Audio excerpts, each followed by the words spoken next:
जय गुरु जी महाराज। गुरु महाराज जी के चरणों में कोटि कोटि प्रणाम और प्यारी संगत को जय गुरु जी। आज हमारे गुरु दरबार में मोनिका आंटी जी आई हैं। आज उनका सत्संग शेयर करेंगे।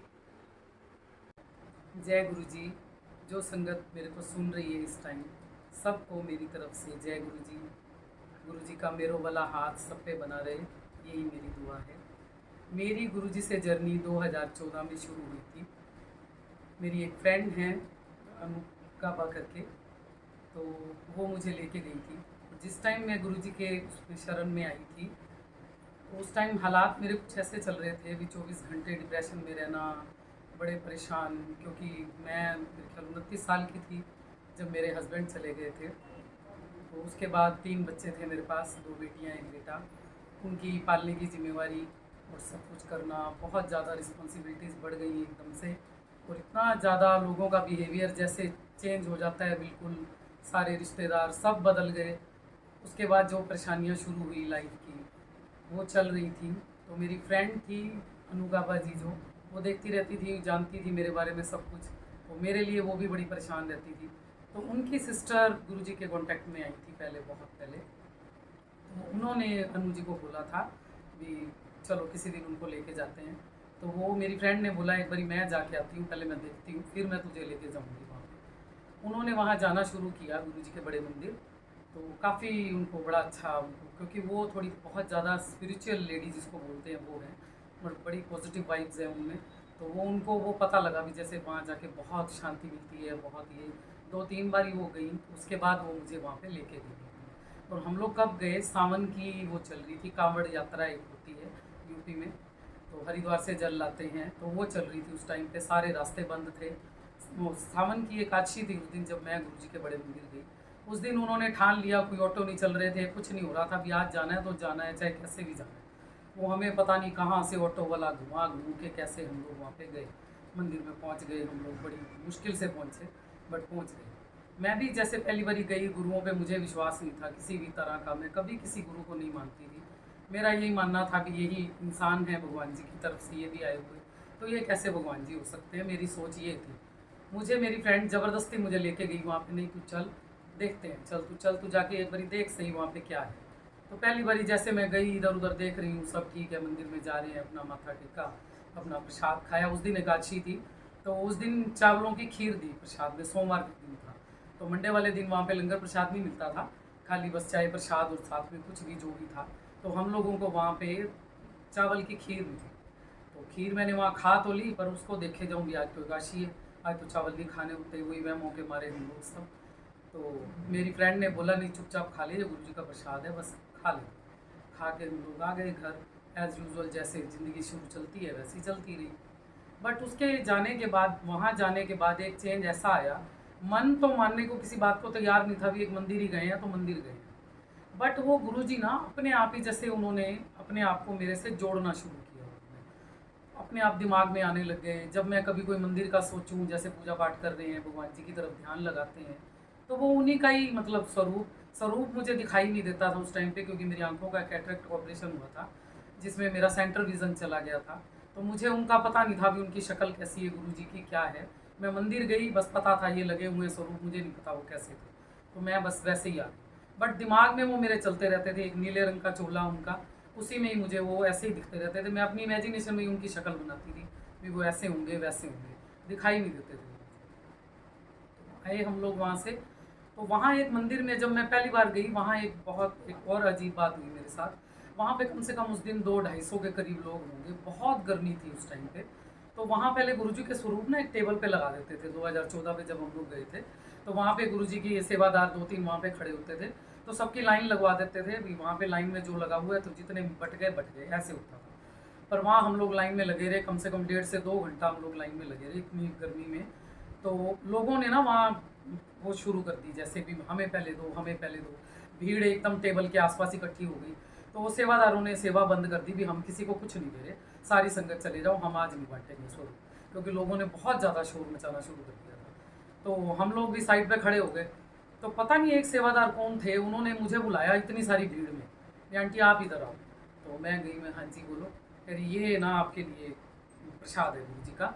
तो उन्होंने मुझे लॉकेट दिया, एक लॉकेट था, नगों वाला माला थी, बड़ी सुंदर सी, बहुत सुंदर वो था, पर मुझे उस टाइम उसकी वैल्यू नहीं पता थी फ्रेंकली स्पीकिंग। मैं चुपचाप लिया, मैंने माथे से लगाया और अपना लेके अपना घर आके अपना रख दिया। उसके बाद से गुरुजी बस जैसे आने ही लगे ख्यालों में, मंदिर देखूं तो मंदिर में, जब सोचूं बस वो गुरुजी ही दिमाग में रहते थे। उसके जाने के बाद एक दिन क्या हुआ, रात को जैसे मैं सोई तो सपने में मेरे गुरुजी आते हैं। गुरुजी ने भगवा कलर का वो चोला पहन रखा था, चोला नहीं कह सकते, धोती और कुर्ता, और जैसे गाँवों में लोग साफा बांधते हैं अपने सिर पे, वैसा वाला साफा उन्होंने बंधा हुआ। और मैं अपने घर में बैठी हूँ, पता नहीं कौन सा वो घर था, बड़ा अजीब सा, सारा सामान फैला हुआ था। तो मैं वहाँ बैठी थी, तो मेरे पास ना आलू थे, मैं टोकरी में आलू काट रही थी, टोकरी लेके उसमें आलू काटने बैठी हुई थी। तो एकदम गुरुजी आते हैं, मेरे हाथ से टोकरी छीनते हैं, भी ये टोकरी मेरे को दे, तेरे आलू मैं काटूंगा। तो वो आलूओं से उनका जो मुझे बाद में समझ आया, उनका ये था भी तेरे कष्ट अब आगे से मैं काटूंगा, ये आलू मुझे दे। उन्होंने हाथ से मेरे टोकरी छीन ली। और फिर मैं उसके बाद थोड़ा छत पे गई, जैसे गुरुजी से मिल के, तो छत पे एकदम उजाला, बहुत तेज बारिश हो रही थी। और जैसे ही मैं ऊपर पहुंची एकदम धूप खिल गई, जैसे ना बड़ा मन को अच्छा सा लगता है, जैसे पता नहीं कहाँ पहुंच गई मैं, हर तरफ लाइट ही लाइट, मतलब बड़ा अच्छा लगा उस सपने के बाद मुझे। और उसके बाद जीवन में चेंज ये आया, मुझे छोटी छोटी चीज़ों से डर लगना बंद हो गया। मेरा दिमाग जैसे परेशानियों से घिरा रहता था, तो उन परेशानियों की मुझे परवाह कम होने लगी। मैं अपने आप को बड़ा फ्री महसूस करने लगी कि जो होगा देखा जाएगा। पर तब भी मुझे ये समझ नहीं आई थी भी ये गुरुजी की वजह से हो रहा है या कैसे हो रहा है। मैं बस चलो जी हो रहा है, पता नहीं क्या। फिर एक दिन वहाँ पे गाज़ियाबाद में एक डायमंड पैलेस है, वहाँ पे वो होता है एक गुरुजी का ना एनुअल सत्संग होता था उस टाइम पे, साल में एक बार बहुत बड़ा सत्संग होता था। तो वो मेरा पहला सत्संग था जो मैं अपनी फ्रेंड के साथ वहाँ अटेंड करने गई थी। तो तब मेरी आंखों का तो मुझे था ही, दिखता कुछ था नहीं। तो फ्रेंड भी मेरी लेके गई, मैं क्या करूँगी मैं वहाँ जाके, ना मुझे गुरुजी का स्वरूप दिखाई देता है, मुझे कुछ भी नहीं दिखता, तो मैं क्या करूँगी। कह रही तू चल तो वहाँ जाके बैठ के सुन तो सकती है, शब्द सुनियो बैठ के, आराम से बैठना वहाँ पे। मैं चलो, मैं उसके साथ चली गई। तो हमारा नंबर भी आया बहुत पीछे, मतलब थोड़ा लेट हो गए थे हम लोग, तो बहुत लास्ट में जाके हम लोग बैठे और बहुत भीड़ थी वहाँ पे, बड़ी संगत आई हुई थी गुरुजी की वहाँ पे। तो वहाँ पे क्या हुआ, मैं बैठी हुई हूँ आराम से, शब्द कीर्तन चल रहा है, स्टेज बहुत दूर था मेरे से। तो वहाँ स्टेज पे ना एकदम से मुझे कुर्सी पे बैठे हुए गुरुजी, मुझे गुरुजी की शक्ल नहीं पता कैसी क्या है, बस मुझे ऐसा लगा कि कुर्सी पे गुरुजी बैठे हैं, वाइट, पूरे प्योर वाइट चोले पे, और अपने हाथ यूं मोड़ के मेरी तरफ ऐसे यूं देख रहे हैं।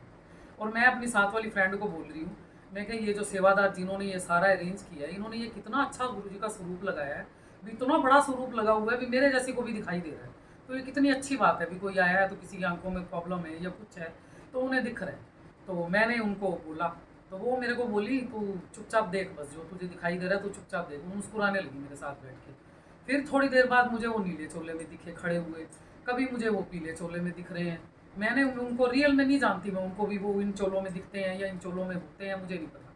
तो मैं ये सारी बैक कमेंट्री अपनी फ्रेंड को दे रही हूँ भी मेरे को ये दिख रहा है वहाँ पे। तो कह रही तू चुपचाप देख बस जो तुझे दिख रहा है। मैं बैठी रही आराम से, देखती रही। मेरे को ये लगा शायद मेरा इल्यूजन है, सामने जो मैं सोच रही हूँ वो मुझे दिख रहा है। तो मैंने चुपचाप अपना बैठी रही। सत्संग खत्म हुआ, खत्म होने के बाद हमने लंगर प्रसाद किया। तो उस टाइम ये होता था, उसके बाद गुरुजी के ना वो चलते थे, गुरुजी के फोक सॉन्ग चलते थे जो गुरुजी को पसंद थे। तो उसमें वो सारी संगत नाचती थी। तो हम लोग नाचने के, शुरू से पंजाबी लोग हैं नाचने के बड़े शौकीन। तो मैं सारी भीड़ काटती हुई ना मैं आगे चली गई, भी जाके गुरुजी का इतना बड़ा स्वरूप लगा हुआ है, तो मैं जाके उनकी शक्ल देखती हूँ भी कैसी है, जो मुझे आज तक पता ही नहीं। तो मैं आगे गई और आगे जाके मैं जो देखा मैंने, मेरा दिल मुझे ऐसे लगा भी बाहर ही आ जाएगा, भी जिस चीज़ को मैं मानती ही नहीं भी ये क्या था। वहाँ मैं गई जब आगे, तो वहाँ पे एक, बस आप समझ लो 2 फुट का स्वरूप होगा, और उसमें भी हल्की सी लाइट जल रही है, लाइट से पिंक कलर का स्वरूप था। भी मेरे जैसा बंदा तो उसे दूर से देख ही नहीं सकता भी वो था क्या, मतलब इतना सा स्वरूप। और मुझे इतने बड़े बड़े गुरुजी दिखाई दे रहे। मतलब उस दिन मेरे को लगा भी जैसे ना कुछ है, मतलब तब मुझे लगा एकदम से भी ये क्या हुआ आज। तो मैंने अपनी फ्रेंड को ये बात बताई, तो वो भी मुस्कुराने लगी, कह रही मुझे तो पता है ये तूने एक्सपीरियंस करा, पर मुझे तो ये बातें पता है। तो मैं चुप कर गई। तो फिर मुझे कह रही बाहर ना गुरुजी के बड़े वाले स्वरूप बट रहे हैं, तू लेके आ। मैं गई बाहर, सारे स्वरूप बट रहे थे, तो एक ही लास्ट स्वरूप बचा, तो उन्होंने मुझे वो दिया, वो मुझे ही मिला वो स्वरूप। लेके मैं आई। तो उस दिन मैं वहाँ से सोचती हुई आई थी, मैं एक बड़े पुराने से मोहल्ले में गाजियाबाद में रहती थी, मुकरनगर में। तो बड़ी मन में इच्छा थी कि इस मोहल्ले को छोड़ें, कहीं और जाएं, पता नहीं वो दिन कब आएंगे, क्योंकि हालात ही ऐसे थे, रोटी चल जाए पूरी, वही बहुत बड़ी बात थी। तो हम लोग स्वरूप लेके घर आए, तो वो स्वरूप फोल्ड करके मैंने अपनी सेफ में रख दिया भी जिस दिन गुरुजी नया घर बनवाओगे ना, तो उस दिन मैं ये स्वरूप आपका फ्रेम करा के अपने घर में लगाऊंगी। वो स्वरूप अंदर बंद ही पड़ा रहा कितने साल, उस बात को 8 से 10 साल बीत गए। तो वो स्वरूप बंद रहा, मैंने नहीं खोला उसे। तो बीच में जर्नी मेरी ऐसे शुरू हुई गुरुजी के साथ। फिर धीरे धीरे एक्सपीरियंस होने लगे, ज़िंदगी बदलनी शुरू हुई। तो मेरी ज़िंदगी उस टाइम ऐसे चल रही थी, परेशानियों से घिरी हुई, कहीं पैसों का पता नहीं, आज खाना खा लिया, ये महीना चल गया, पता नहीं अगले महीने क्या होगा। बच्चे छोटे थे, उनकी पढ़ाइयाँ थी, जो थोड़े बहुत हस्बैंड का जो मिली थी सेविंग्स, उनसे ये था भी चलो राशन उस टाइम थोड़ा सस्ता था तो थोड़ा हो जाता था गुजारा, जैसे तैसे चल रहा था जो भी था। वो भी उन्हीं की कृपा थी, सब कुछ चल रहा था, वो मुझे नहीं पता था, सब चल रहा था, ठीक हो रहा था सब कुछ। फिर क्या हुआ, बेटी मेरी सीए कर रही थी, तो सीए फाइनल उसका क्लियर नहीं हुआ। पैसा मेरा सारा उसके सीए फाइनल पे ही लग रहा था, जैसे पढ़ाने में उसे सारा पैसा मैंने, क्योंकि वो पढ़ाई में बहुत अच्छी थी, तो एक बच्चों से उम्मीदें होती हैं बच्चे कुछ बनेंगे। तो उसकी जॉब के लिए हम लोग तलाश कर रहे थे भी आज जॉब मिले, बहुत बुरी हालत हो चुकी थी उस टाइम पे। तो उसके ज़्यादा पढ़े होने की वजह से उसे जॉब नहीं मिल रही थी, क्योंकि ज़्यादा अपनी क्वालिफिकेशन शो करती थी, तो उनको लगता था ऑफिस वालों को भी जैसे जॉब देंगे तो ये इनकी सैलरी डिमांड बहुत ज़्यादा होगी, तो वो मना कर देते थे। तो हार के एक बीपीओ था इधर ही नोएडा में ही, ये एनर्जाइजर करके कॉल सेंटर है, तो वहाँ पे उसने अपनी ग्रेजुएशन बताई भी मैं सिर्फ ग्रेजुएट हूँ, तो उसको वो जॉब मिली जैसे तैसे करके भी। चलो घर का थोड़ा हिसाब किताब ठीक हुआ, 25,000 की जॉब थी, 3 बच्चे थे, वो बेचारी करती थी, हम लोग चला हमारा घर जैसे तैसे। उसके बाद क्या होता है, बेटी मेरी ने ना डिलॉयट में अपना इंटरव्यू दिया, देती रहती थी हर जगह इंटरव्यू, जनपैक में, डिलॉयट में, इधर उधर सब, तो कहीं होता नहीं था, दे के आ जाते थे, कुछ नहीं मिलता था। और बड़ी परेशानियों में रात रात को 11-11 बजे राउंड्स पूरे करके वो कैसे घर आती थी, आके उसने घर में रोना भी मम्मी कुछ हुआ नहीं, मैं भी रोती थी, वो भी रोती थी, पता नहीं कब दिन बदलेंगे, कैसे होगा, कुछ नहीं समझ में आता था। एक गाजियाबाद में ना अनूप बेरी करके एक अंकल हैं, गुरुजी के बहुत अच्छे फॉलोअर हैं, बड़े संगत है गुरुजी की, तो उनके घर, मतलब घर का पहला सत्संग मैंने उनके घर अटेंड किया। मेरी फ्रेंड का ऐसे मेरे पास फ़ोन आता है, ऐसे ऐसे आज वो मेरी फ्रेंड के हस्बैंड के मतलब बहुत अच्छे दोस्त हैं, और उनके घर सत्संग था गुरुजी का, तो वहाँ मेरे को बुलावा आया भी तू आना वहाँ पे। तो मैं काफ़ी लेट पहुँची बेटी के साथ, तो वहाँ पे गए हम लोग। तो वहाँ जाके ना एक मीरा आंटी होती थी, वो मुझे अब समझ में आती है इतने सालों बाद, मीरा आंटी का वहाँ पे सत्संग था। तो वो अपना सत्संग बता रही थी, जैसे हम लोग विश्वास करते नहीं भगवान जी पे किसी पे भी, तो उन्होंने जैसे जैसे बताया भी आज गुरुजी का बैंड चलते चलते बंद हो गया, तो गुरुजी ना किसी को बचाने गए थे, किसी का बहुत बड़ा एक्सीडेंट हुआ था, तो गुरुजी आज वहाँ से बचाने गए थे। गुरुजी ने लाल रंग का चोला पहन रखा है, और 10 मिनट के लिए वो बैंड बंद हो गया, थोड़ी देर बाद वो बैंड अपने आप चल गया। तो मैं बैठी बैठी वही सोच रही हूँ, मैं कहा अच्छा ऐसे भी कभी होता है, ये कैसे बोल रही हैं, ये पता नहीं क्या बोलते रहते हैं। फिर वो अपनी जर्नी बताने लगी, वो जर्नी तो मुझे याद नहीं है क्योंकि मुझे विश्वास नहीं था, तो मैंने ध्यान से सुना भी। बट लास्ट में उन्होंने एक बात बोली कि आज जो भी इस सत्संग में आया है वो आज बहुत बड़ी ब्लेसिंग्स लेके यहाँ से जाएगा। तो मेरे एक मन में आया, मैं कहा अच्छा ऐसे भी होता है, तो चलो देखते हैं आज मेरे साथ क्या होता है। ये अपनी वही अपने अहंकार में हम लोग होते हैं, देखते हैं आज क्या करते हैं गुरु जी। तो मेरी बेटी ने डिलॉयट में इंटरव्यू दे रखा था, उस इंटरव्यू को 2 महीने हो चुके थे, वहाँ से कोई कॉल नहीं, कोई कुछ नहीं। ये 10 दिसंबर की बात है, 2014 या 2015, 10 दिसंबर की बात है। तो हम लोग गए वहाँ पे, तो इसने गुस्से में आके जब कहीं कुछ हो नहीं रहा था, इसने अपना फ़ोन स्विच ऑफ कर दिया कि मम्मी मैं आज के बाद कुछ नहीं देखूँगी, जब होगा जो होगा देखा जाएगा, मैं फ़ोन अटेंड नहीं करूँगी किसी का। जब देखो कहीं से हर जगह से मना हो जाता है। तो ये हम लोग घर आए वहाँ से वो अटेंड करके, तो हम सीढ़ियों में थे अपने घर पे, मेरा फर्स्ट फ्लोर पे घर था, हम लोग सीढ़ियों में थे। सीढ़ियों में जैसे ही मैं चढ़ी पहली सीढ़ी पे, महिमा को पता नहीं क्या दिमाग में आया, उसने अपना फ़ोन स्विच ऑन करा। जैसे ही फ़ोन ऑन हुआ, पहला मैसेज उसके ऊपर, Mahima you are selected in Deloitte. वो एकदम रोती, बस वही सीढ़ियों में इतनी जोर जोर से रोने लगी वो, मेरे को लगा पता नहीं से क्या हो गया भी, एकदम से मैं भी घबरा गई, मैं उसको देख के मैं रोने लगी। सीढ़ियों में ही हम लोग रोए जा रहे हैं, रोए जा रहे हैं, ऊपर से दोनों वो भाई बहन भी उसके नीचे आगे, बेटा बेटी मेरे दोनों भी, क्यों रो रहे हो आप इतनी जोर जोर से, क्या हुआ ऐसा। वो भी डर गए, मैं भी डर गई, मैं इससे पूछे जाऊँ महिमा क्या हुआ है बेटे, क्या हुआ है बेटे। ये मम्मी मम्मी बस रोते रोते इसे मैं जैसे तैसे ऊपर लेके आई, पानी पिलाया इसे, थोड़ी देर ये शांत हुई। फिर मैंने इससे पूछा मैं बेटे क्या हुआ है, कहती मम्मी मैं डिलॉयट में सिलेक्ट हो गई। मेरे को इतनी ज़्यादा खुशी के मारे हम सारे रो रहे हैं, हम चारों के चारों भी, ये क्या हुआ। और वाकई उस दिन बहुत बड़ा दिन था हमारे लिए। तो इसने जब डिलॉयट वालों को फ़ोन मिलाया, तो उनका ये था कि आप इतने बिजी और इतने प्रीशियस बंदे हो भी, जिसके लिए डिलॉयट 2 महीने के लिए वेट कर रहा है, डिलॉयट के पास कोई कमी नहीं है। और जो लोग फाइनेंस से जुड़े हुए हैं वो जानते हैं डिलॉयट बिग 4 की बहुत बेस्ट कंपनी है, और वहाँ जॉब मिलना कोई आसान काम नहीं होता। वो बहुत मतलब मुश्किल से वहाँ पे जॉब मिलती है। और जैसे हमारे हालात थे, और 2 महीने तक उस चीज़ का वेट करना, वो महिमा के फ़ोन की वेट कर रहे हैं, अभी कब ये फ़ोन उठाए और कब हम इसको इन्फॉर्मेशन दें भी आप सेलेक्ट हो गए। नहीं तो कितने स्टैंड बाई पे लोग वो रखते हैं, तो सबको आगे किसी को भी जॉब दे सकते थे। नहीं हुआ, ये मेरे साथ पहला चमत्कार था गुरु जी का जो हुआ। उसके बाद वो जॉब में हैदराबाद जाना था, उसे हैदराबाद में सेलेक्ट हुई थी वो। चलो जैसे तैसे दिन सुधरने शुरू हुए उनकी कृपा से। वो गई वहाँ पे, वहाँ जाके सब कुछ हुआ। वहाँ पे जाके उसने 3-4 अवार्ड वहाँ पे जीते। उसके काम से इतना खुश हुए लोग। फिर गुरु जी की कृपा से उसको गुड़गांव में माइग्रेट किया उन्होंने अपनी डिलॉयट में। नहीं तो माइग्रेशन भी वहाँ आसानी से मिलती नहीं है, वो भी उसे मिली। आई वो वापस। उस दिन के बाद से कभी उसने, मेरी बेटी ने, मुड़ के पीछे नहीं देखा। आज इतना बढ़िया उसका सैलरी पैकेज है, इतना अच्छा उसका। गुरुजी की कृपा ऐसी है भी बस कभी गुरुजी ने मुझे मुड़ के फिर उसके बाद पीछे मुझे उन्होंने देखने नहीं दिया।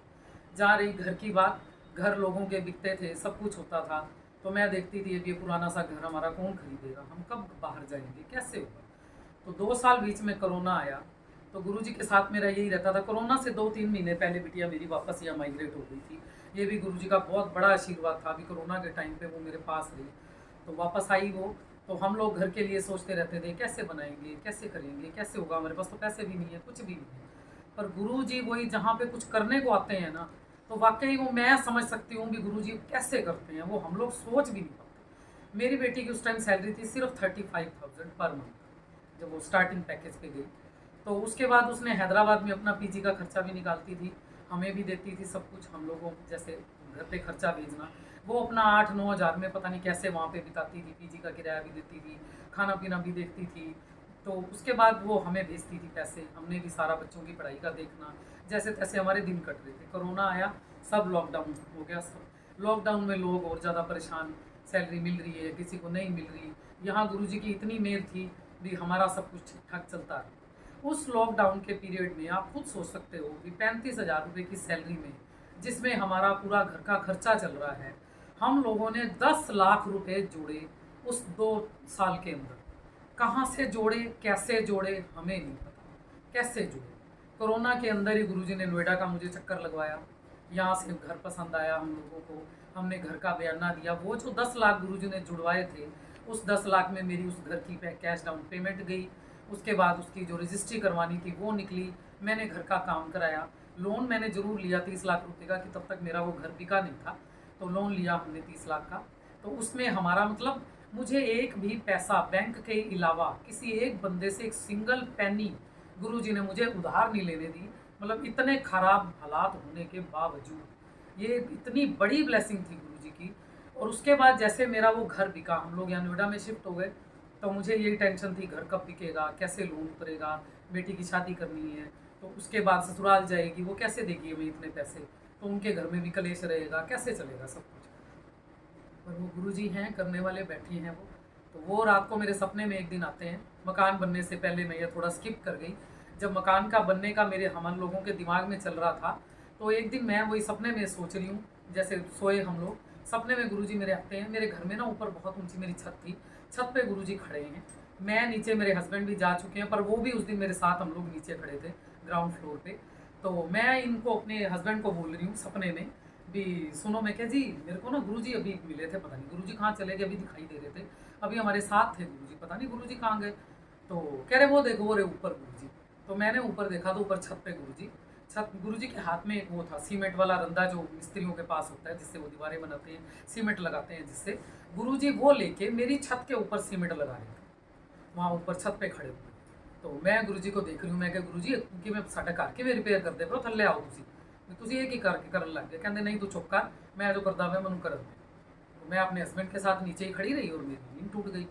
तो ये उसके बाद से, इस सपने के बाद से 2-3 महीने बाद हमारे घर का प्रोसेस शुरू हुआ था, और वो भी गुरुजी ब्लेसिंग मुझे दे चुके थे। उसके बाद हमारा लोन हुआ, सब कुछ, हमारा घर लोन, हमारा घर बैठे बैठे सब वो सारा काम हो गया। गुरुजी कहते हैं ना बंदे मिलाते हैं, यही नोएडा में ही हमारी सोसाइटी में एक मोहित जी हैं जो प्रॉपर्टी डीलर थे, जिनके थ्रू हमें ये घर मिला। उन्होंने इतना साथ दिया, गुरुजी की ब्लेसिंग्स थी, उन्होंने घर बैठे एक एक मेरा काम कराया, सारा काम ऐसे भी जैसे ऐसे लगा भी लोन भी घर बैठे हो गया, इतनी इजीली काम हुआ भी कोई बंदा सोच भी नहीं सकता। नहीं तो प्रॉपर्टी डीलर लोग कहते हैं धोखा दे जाते हैं, ये कर देते हैं, वो कर देते हैं, पर ना, बहुत अच्छे से घर मिल गया मुझे। फिर घर बेचने का एक दिन, मेरे घर के जिस घर में मैं पुराने घर में रहती थी, वहाँ पीछे ही मेरे एक घर था, सरदार थे वो लोग, सिख लोग थे। तो उनका मेरे पास फ़ोन आता है, भी आपने अपना घर बेचना है, आपने, हमें पता है भी आप लोग खाली कर रहे हो। मैंने कहा हाँ जी बेचना है। तो वो बोले जी इतनी इतनी कीमत, मुझे कम लगी। पर फिर बिटिया बोली भी चलो नहीं कोई बात नहीं मम्मी, अभी को वैसे भी नहीं रहा है, तो इनकी सामने से ऑफ़र आ रही है तो आप बोलो। तो मैं कहा ठीक है, मैं आपको दिखाने आ जाऊँगी, घर आप देख लो। तो कह रहे हमने घर देखना नहीं है कुछ भी, आप आओ और घर पे आकर डील फाइनल करो और अपने बयाना लो अपना और घर हमें दे दो। कभी ये हो सकता है भी कोई बंदा घर लेने लगा है और आके घर नहीं देखेगा भी वो घर कैसा है। उस बंदे को जब रजिस्ट्री करवाने के बाद मैंने चाबी दी ना, उस बंदे ने उस दिन पहली बार मेरा घर देखा भी ये घर ऐसा है। मतलब ये आप सोच सकते हो, ये काम सिर्फ गुरुजी कर सकते हैं। मेरे एक फ़ोन पे झटके में घर बिका, जो मैंने सोचा ही नहीं था। जो 5 साल से मैं लगी हुई थी घर बिक जाए, कभी देखो, कभी आते थे लोग देखने, पर वो जब ये काम सारा हुआ, गुरुजी की ब्लेसिंग्स जब साथ में आई, तो वो पता ही नहीं लगा। और आज नोएडा में मैं बहुत अच्छी सोसाइटी में, बहुत अच्छे से निराला एस्पायर में हम लोग रहते हैं और इतना बढ़िया से सेटल्ड हैं, जब सब कुछ है। फिर मेरी बेटी की शादी, मैं अपनी बेटी के लिए घर ढूंढ रही थी बहुत टाइम से, जीवन साथी में करा सब कुछ, क्योंकि दहेज के लिए मेरे पास पैसे नहीं थे, ना मैं बहुत अच्छी शादी कर सकती थी। तो वही गुरुजी के आगे रहता था, गुरुजी कैसे होगा, ये सब कुछ कैसे होगा। हम लोग मानते नहीं है ना, इतने सारे चमत्कार होते रहते हैं फिर भी हम लोग नहीं मानते। तो मेरा भी वही रहता था, इतना सब कुछ होने के बाद भी कैसे होगा, क्या होगा, क्यों होगा। तो एक गौर सिटी में प्रतिभा आंटी हैं, तो एक दिन हम लोग ना उनके घर सत्संग पे गए, वो हर महीने करवाती हैं सत्संग, तो वहाँ हम लोग गए। तो वहाँ पे एक लेडी आई, तो उन्होंने अपना सत्संग शेयर किया वहाँ पे। तो उनकी भी बेटी की शादी का ऐसे ही था, वो पता नहीं शायद गुरुजी ने मेरे लिए ही मुझे बुलाया होगा वहाँ पे सुनवाने के लिए। तो वो सत्संग सुना रही भी, ऐसे ऐसे मेरी बेटी के लिए हम घर ढूंढ रहे थे, घर नहीं मिला। तो जब मिला तो ऐसा मिला, एकदम से शादी हुई, इतनी बढ़िया शादी गुरुजी ने कराई, देखते ही देखते सब कुछ हो गया। तो मैं गुरुजी के सामने बैठे वही करे जा रही, गुरुजी अच्छा आप ऐसे भी करते हो, ऐसे होता है, सच में ऐसा होता है जैसे ये बता रही है। तो मैं ऐसे बोल के अपना मन मन में ही बोल के, तो हम लोग सत्संग अटेंड करके घर आ गए। तो प्रोसीजर तो चल ही रहा था शादी का, जीवन साथी से रिश्ते आते थे, कहीं बात नहीं बन रही थी, कुछ नहीं होता था। तो सब जगह मना हो जाता था, क्योंकि कोई लोग पैसे के, कहीं कुंडली नहीं मिली, कहीं कुछ हुई। कुंडली भी गुरुजी मना करते हैं, बट फिर भी हम लोग करते हैं, भी अपने लगे रहते हैं विश्वासों में। तो मैं सोचती रहती थी भी गुरुजी से ऐसे उस दिन सत्संग सुन के आए थे, ये लोगों के साथ ही चमत्कार होते हैं, हमारे साथ तो जब होएगा जबकि जब देखेंगे। हुआ ये, ऐसे ही रिश्ते आते रहते थे। तो एक रिश्ता आया ऐसे ही मेरी बेटी का, तो हम लोगों ने 2 महीने पहले, मतलब आया रिश्ता उसकी शादी से 2 महीने पहले जब हम ढूंढ रहे थे। तो उन्होंने बातचीत करी सारी, हमसे पूछा सब, हाँ जी कैसे क्या, तो हमने भी करके अपना बात हुई, तो फ़ोन रख दिया, हो गया। उन्होंने अपनी इन्फॉर्मेशन दे दी, मैंने अपनी दे दी। तो 2 महीने तक उनका कोई कॉल नहीं आया, बिल्कुल भी कोई लेना ही नहीं भी, हाँ जी कौन है, कहाँ है, कुछ नहीं, कोई मतलब ही नहीं। हमने सोचा शायद मना ही होएगा, छोड़ो, हमने ध्यान देना छोड़ दिया। 2 महीने बाद मेरे पास एकदम कॉल आती है, भी मैं ऐसे ऐसे उसकी, जो इधर प्रेजेंट टाइम में उनकी मदर इन लॉ हैं, तो मेरे पास कॉल आती है, ऐसे ऐसे मैं वो बोल रही हूँ, तो मैंने अपने बेटे के लिए आपसे बात की थी, तो आपको याद है? मैं क्या, हाँ जी बिल्कुल याद है। तो बताओ भी आज कैसे आपने फ़ोन किया अभी इस बात को, तो बहुत टाइम हो गया। कह रही नहीं मेरे घर में 2-2 शादियाँ आ गई थी, तो मैं बिज़ी थी, तो इसलिए मैंने आपको कॉल नहीं किया।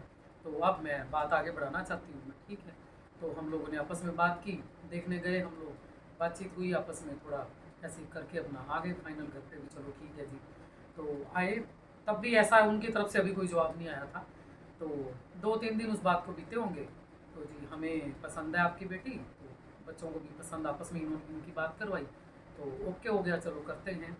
तो मुश्किल से 15 दिन का टाइम लगा होगा, विद इन 15 डेज़ हम लोग मिल भी लिए, हम लोग एक दूसरे के घर भी देख गए, वो हमारे घर भी आ गए, हम उधर भी चले गए, बच्चों की आपस में बात भी हो गई, सब कुछ ओके भी हो गया। और 5 दिन के अंदर अंदर, मतलब 1 हफ्ते का टाइम मिला। उनके दादाजी की तबीयत बहुत ख़राब थी, लड़के के जो दादाजी थे मेरे जो दामाद के, तो उन्होंने मेरे से ये बोला भी आप फटाफट शादी करो, जल्दी से जल्दी हम चाहते हैं। तो ऐसे ऐसे इनके दादाजी को कुछ पता नहीं है, तो वो चाहते हैं भी मेरा एक ही पोता ही रह गया है, तो मैं शादी देख के जाऊँ। तो मुझे भी बात ऐसी लगी भी चलो कर देते हैं, पर मेरे को यही था भी ये हफ्ता बीच में है, तो मैं कैसे करूँ। कह रही नहीं वो आप मत देखो, जैसे भी है आप अरेंज करो तो हो जाएगा। हफ्ते में 2 से 3 दिन तो मैंने रोने में ही निकाल दिए भी मैं ये सारा अरेंजमेंट अकेली में करूँगी कैसे, ये होगा कैसे, क्या होगा ये। 5 दिन के अंदर अंदर ऐसे गुरुजी ने मेहर करी, जहाँ जहाँ मैं जो जो काम करने गई वो फटाक फटाक से 1 मिनट में होते चले गए, और शादी इतनी बढ़िया शादी हुई। वो आगे से जो मिले थे, जो आज में हैं बच्ची के इन लॉज, सारे गुरुजी के फॉलोअर्स मिले। जिस पैलेस में इसकी शादी हुई, इसकी शादी उस पैलेस में हुई जहाँ मैंने सबसे पहले जिनके घर में सत्संग अटेंड करा था, अनूप बेरी अंकल, वो उन्हीं का ही बैंक्वेट हॉल, जिनके हॉल में वो शादी हुई। मैं जब वहाँ पे बात करने गई उसके पैलेस में, ये खाने वाने की सब, तो वहाँ पे गुरुजी का बहुत बड़ा पीले स्वरूप में उनका स्वरूप लगा हुआ ऑफिस में। तो मैं देख के बोली, मैं क्या अच्छा आप भी गुरुजी के फॉलोअर हो? अरे हाँ जी, हम भी गुरुजी के फॉलोअर हैं। तो फिर मैंने उनसे पूछा अभी कहाँ से कैसे, तो बातों बातों में बात निकली। तो वो कह रहे जी हमारा ये किराए पे है पैलेस, गाजियाबाद में एक बेरी अंकल अनूप बेरी हैं, ये उनका पैलेस है। तो अनूप बेरी का नाम सुनते ही एकदम से मैं चौंक गई। मैं कहा अच्छा ये उनका पैलेस है? कह रहे आप कैसे जानते हो? मैं कहा वो तो मेरे भाई साहब हैं, तो उनके बहुत अच्छे फ्रेंड हैं वो, तो मैं वो कल भाई साहब को लाती हूँ, तो वही आपसे बात करेंगे सारी। मतलब ये देख के मैं और ज़्यादा शॉक्ड भी, जहाँ मैंने पहला सत्संग अटेंड किया उन्हीं के ही बैंक्वेट हॉल में मेरी बेटी की शादी। मतलब गुरुजी कैसे कड़ियाँ मिलाते हैं, क्या होता है, किसके साथ आपके कैसे संबंध हैं। फिर वो अनूप बेरी जी के मेरे भाई साहब जो थे, मेरी फ्रेंड के हस्बैंड, उन्होंने जाके उनसे कांटेक्ट किया, वहाँ मिलने गए भी। फिर अनूप बेरी जी का उनके पास फ़ोन आया भी ये मेरी बेटी की ही शादी है मेरे बैंक्वेट हॉल में, तो आपने किसी तरह की कोई कमी नहीं छोड़ी, जितने मर्जी जो भी हो, जितने में उनसे तय हुए उनसे एक पैसा फालतू नहीं लेना, बल्कि कम ही लेना है। और आज की डेट में आप विश्वास करो, मैं 1.5 लाख में बच्ची का पूरा पैलेस बुक करके, उसका अच्छे से पूरा 1000 रुपये पर प्लेट वाला सिस्टम, मैं 1.5 लाख में शादी करके गुड़िया की घर आई। आज की डेट में ये पॉसिबल हो सकता है? कोई सोच भी नहीं सकता भी 1.5 लाख में बैंक्वेट हॉल मिल जाएगा। और शादी थी मेरी बेटी की दोपहर के टाइम की। तो बैंक्वेट हॉल वाले क्या होते हैं, एक लिमिटेड सा आपको टाइम देते हैं, करो अपनी शादी और फटाफट हॉल खाली करो। वहाँ पे ये सिस्टम था, बारात जो 10 बजे पहुँचनी थी वो पहुँची दोपहर को 1 से 1:30 बजे। उसके बाद सारे फंक्शन मुझे वहीं करने थे, क्योंकि टाइम लिमिटेड था मेरे पास, 5 दिन के अंदर सब अरेंज करना था। शगन भी वहीं हुआ, रिंग सेरेमनी भी हुई, फिर शादी भी, खाना भी। रात को हमें वहाँ से निकलते हुए 10 बज गए, और 10 बजे तक भी एक सिंगल बंदे ने आके ये नहीं बोला भी आंटी आप जल्दी करो, या जल्दी जल्दी आप फ्री करो, हमारी कोई और बुकिंग है, या कुछ भी किसी तरह की कोई परेशानी नहीं।